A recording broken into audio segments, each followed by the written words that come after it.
Okay, Steve, so let's hop right into it. Let's talk about some of the qualities or the attributes of bad teachers. Not necessarily bad, really horrible teachers. The first one that comes to mind for me, a bad teacher is going to be very pedantic. They're going to lord over their students and talk down to them like they don't know anything. Yeah, well, so one of mine was similar to that, and that's tell them what to think. By all means, don't ask them questions, because if they already know the stuff, why teach them? And if you're asking kids Right. questions that they don't know, it's just so much easier to tell them. That's true. Yeah, just tell me. The bad teacher can't stand questions.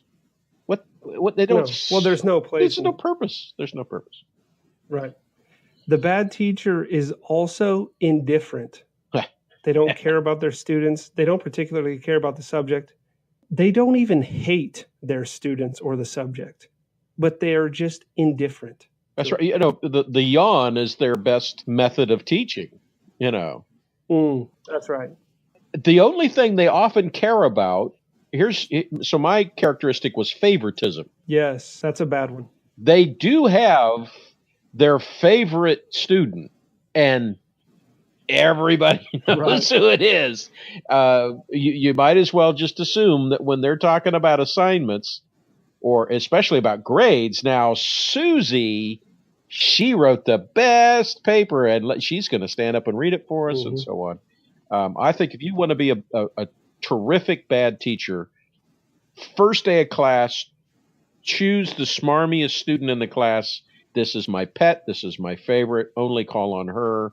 Notice how I'm even assuming it's going to be a girl rather than a boy, because they're just better behaved.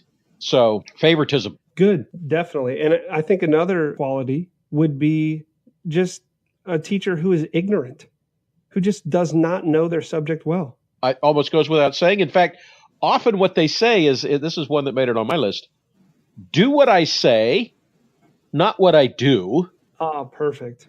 You know, you all should read these books I've never read. Right. I had a teacher complaining that her students, her little second graders, wouldn't read. They just don't like reading. And I had the audacity to ask her what she was reading. Well, what does that have to do with the conversation? Like, perfect. You are becoming... She's well on her way, Steve. You could learn a lot from her. Well on her way. So I think lazy, well, that's kind of what you were just talking about. Inconsistent would certainly be another one that I came up with. Oh, see, that's on my list too. Oh, nice. And the beauty of inconsistency is the engagement that it brings out of the students. They're constantly trying to figure you out. Right. They're constantly guessing. Is he in a good mood today?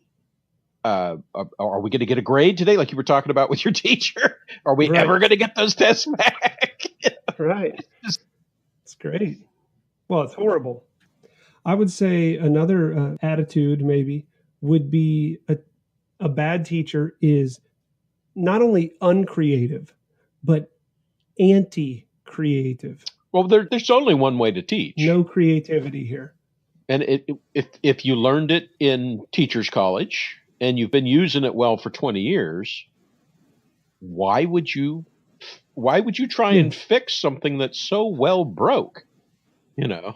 Yep. Exactly. That would be inconsistency. How about dishonesty? Dishonesty. Yeah, I think that's a great quality in a horrible teacher. It's probably close to my comment, which is never say you don't know. Yes, that's imperative. If you want to be you always know. That's right. Fake it until it's real. Always knows. Yeah, that's right. That's right. How dare you call me into question? That's right. And that I wrote down proud. So I think that's right in there too. How dare you Google me? Google me not, young man. Right. What about unclear or vague? Well, I kind of talked about that already.